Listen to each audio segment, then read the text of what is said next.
The last chapter of Dragon Ball Super spawned birth to the legendary warrior Gas. Despite his legendary status, Granolah and Gas were pretty much fighting toe to toe, as there was no room for Gas to overpower Granolah's skills. Eventually, however, his true power did get revealed. A power that even one of our favorite heroes, Bardock, struggled with at one point in time, and minded this was before Elec made that wish for his younger brother. Taking advantage of his skills, Granolah overcame his lackings of strength and was finally able to do significant damage. While Maki and Oil were worried that Gas was losing, Elec came and helped Gas reveal his true nature. As he tore off Gas's headband, and as soon as the band was off, Gas transformed into a mindless beast, an animal of just straight power and carnage. He trampled Granolah with pure physical strength, but he wasn't satisfied with just simple beatings. He wanted to squash Granolah. Maki and Oil attempted to talk with Gas to help him regain his senses, and let him be attacked by their brother themselves. Soon after, Gas changed his target back to Goku and Vegeta. While he tried to beat up Vegeta, however, Goku landed a punch which triggered one awful memory within Gas. As he locked eyes with Goku, he was reminded of his some 40-year-old defeat at the hands of Bardock. Seeing this, Elec reminded Gas of the promise that "I will never be defeated again" he made to himself. Finally, Gas was able to regain his senses and resurface as the strongest fighter in the universe. Is this, however, a very pivotal point in the story? We'll just have to wait and see. The following chapter will hopefully show and answer our true curiosity about Gas's true strength and really what happened all those years ago with Bardock. Before we do hop into the video, guys, you already know the drill. As always, I recommend you guys always support the official releases of our favorite manga by checking them out on sites like Viz Media and the Shonen Jump Out to always continue to support the official projects. If you guys haven't already, be sure to have those notifications turned on by clicking the bell icon down below to never miss an upload as soon as they go live. And if you haven't already, consider leaving a like on this video as well. It really helps out a ton. Be sure to follow on both Twitch and Twitter to stay up with me and all Dragon Ball and anime related content. But without further ado,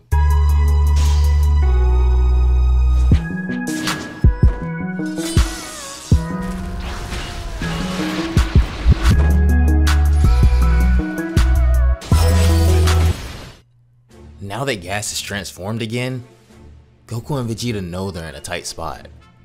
They don't really have the power to fight anymore, and Granolah won't last much longer. Gas uses his eyes to exert some power that paralyzes them both, and not only are they unable to move, but they also feel themselves getting weaker, as Goku noticed the power that was making their bodies heavier, while Vegeta was sure that if they can't withstand this force, they'll both just be crushed by his sheer power. Seeing their helplessness, Elec asked Gas to just end both of the Saiyans, only to have Granolah teleport beside him. Granolah uses this moment of temporary distraction to get behind Elec and attempt to just really knock his brains out with one single punch, but he fails due to the transcendent powers of Gas, able to get Elec out of the way just in the blink of an eye. Gas notices that Elec was about to be hit with a powerful punch and instantly teleports him to the top of a rock beside them. Gas continues to shock Granolah as it seems that he just has more and more powers up his sleeve as the battle goes on. Seeing that he's safe now, Elec mocks Granolah, asking him if he has any manners about him. But Granolah is still furious because he does know what happened between Elec and his mother now.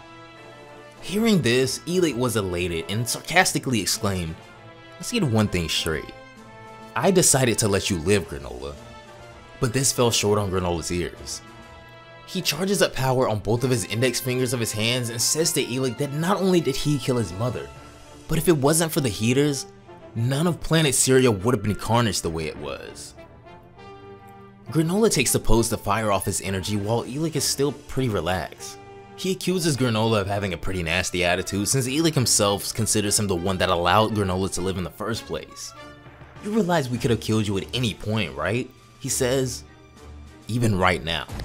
As soon as Elec finishes this sentence, however, this is when Gas appears to Granolah's side out of nowhere, disarming his attack and pretty much breaking Granolah's arms now. This resulted in Granolah getting both of his arms shattered and deformed, causing some serious pain now. But Gas didn't stop there. He pointed his fingers at Granolah's eyes and fired energy beams at them. Everyone was surprised at this as Granolah is blinded now. The momentum of the beam made Granolah fall backwards into the arms of Elec. Elec holds Granolah and leans his head towards Granolah's ear and says, "I really gotta thank you for all those jobs you did for us." Then he puts a gun to Granolah's back and said the least he could do for him was give Granolah a death similar to his mom's. Elec further leaned in and whispered, "See ya, Granolah," and fired the gun on his abdomen. Everyone, including Goku, Vegeta, and Minato, who had been watching everything unfold until now, jaws dropped. They could just stare dumbfounded as Granolah's body fell into the ocean, almost in slow motion like a puppet whose strings had been cut. Elec kept the gun in his jacket and claimed that Granolah's death was just really a long time coming. Then he looked at Gas and asked, "You don't mind, do you, that I finished him off?" Gas, with an emotionless expression, replied that he no longer was interested in Granolah anyway. In the meantime, Goku becomes increasingly frustrated by the actions of the Heaters, and not being able to do really anything to help Granolah until his power was restored only moments ago does frustrate him even more as well. Then, all of a sudden, Goku gets a slight jolt in his back as his body gets lighter and he's finally able to move again, with his power somehow coming back to him now.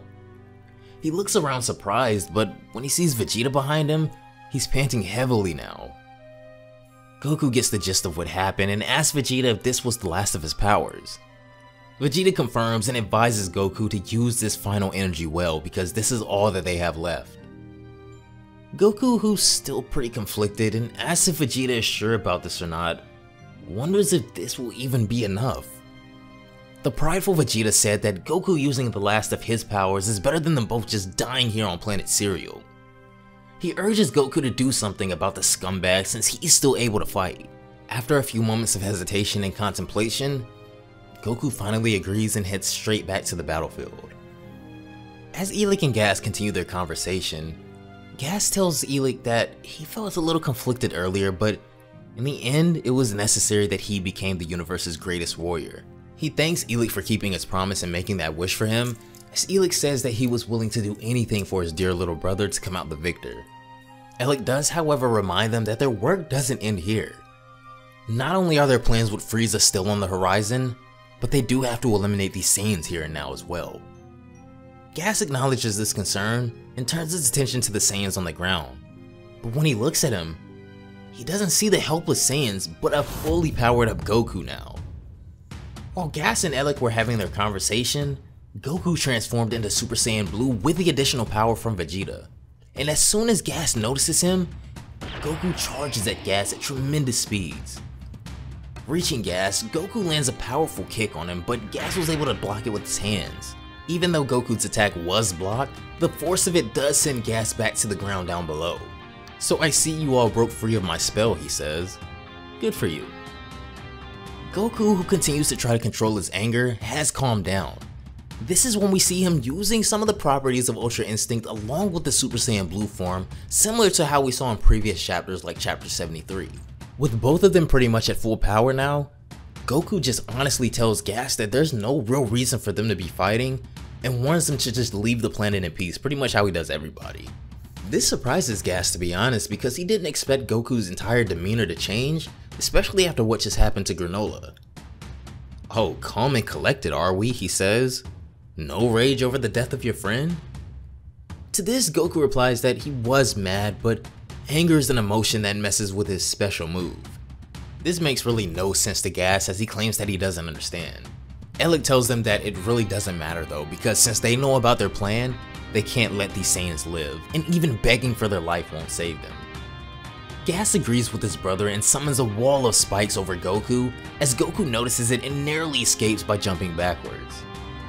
Gas sees the imbalanced Goku and summons two more similar walls on both sides of him and tries to squeeze him in between, crushing him, but Goku uses his limbs to stop the momentum, once again narrowly escaping being crushed. When he's unable to hold the walls back any longer, he escapes upwards into the sky. This is when Gas summons 6 more similar walls and tries attacking Goku even more. Goku instinctively escapes these attacks as well, landing on the flat side of a wall, bouncing from surface to surface, attempting to keep Gas on his toes. While Goku was destroying the walls of spikes, Gas took the high ground and noticed the ruins of Shugarian's houses. He then uses his psychic powers to lift the debris and aim them at Goku. Goku masterfully maneuvers around all of these attacks and hops from one piece of debris to another until finally landing on one that lets him catch his breath for a second. Just when he's about to relax, a freaking train comes out of nowhere and hits Goku. As Goku's stuck to the front of the train and surprised just as well as we are, I'm sure, he's soon able to regain his balance and footing and get on top of the train. Seeing the debris and train move now, Oil is surprised as Maki exclaims, "Gas can send super huge things flying now. That's crazy, love it." As Goku lands on top of the train, so does Gas. He then thanks Goku for humoring him with his toys and tools. He just wanted to test his own powers and wasn't expecting the toys would be able to kill Goku in the first place. This is when Gas edges Goku to show the true extent of his power, since he is the son of that vexing Saiyan. Hearing this, Goku rushes at Gas and tries hitting him with a plethora of punches and kicks. But Gas is able to avoid all of his attacks as well, skillfully dodging and landing a powerful punch on Goku's abdomen himself.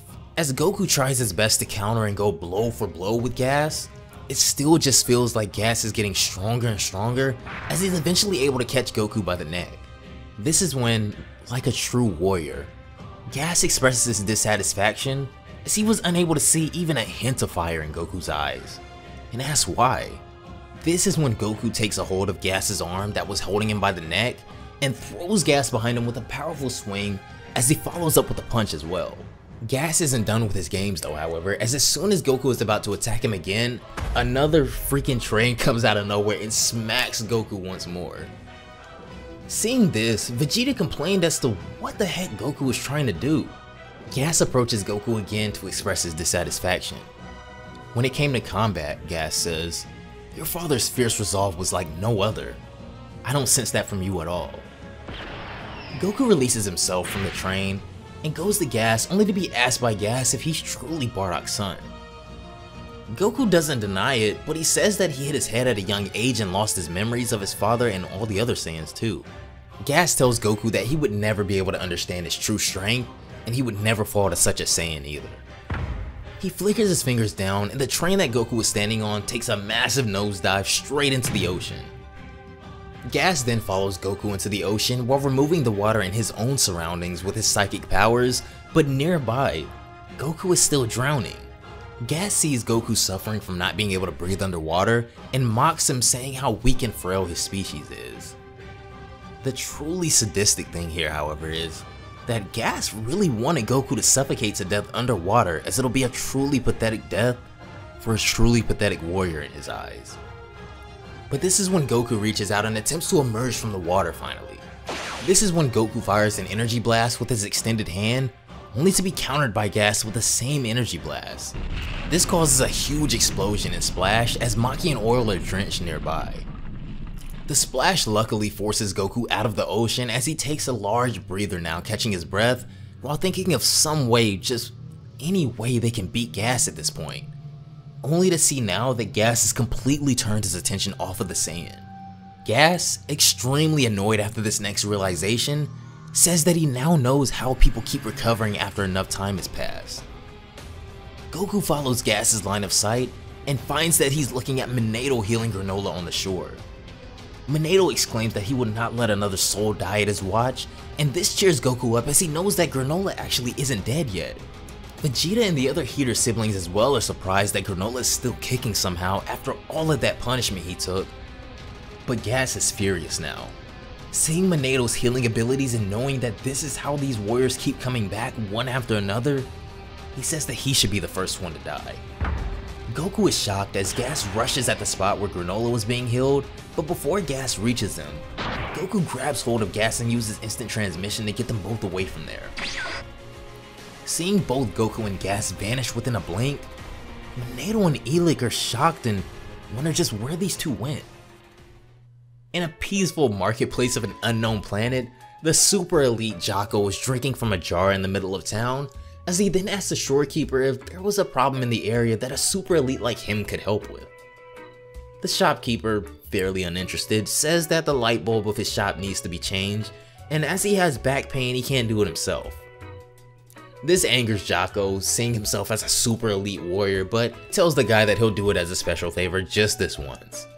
While changing the light bulb, and I personally think it takes more than one Jocko to change the light bulb, he notices Goku and Gas appear out of nowhere next to him in the middle of town.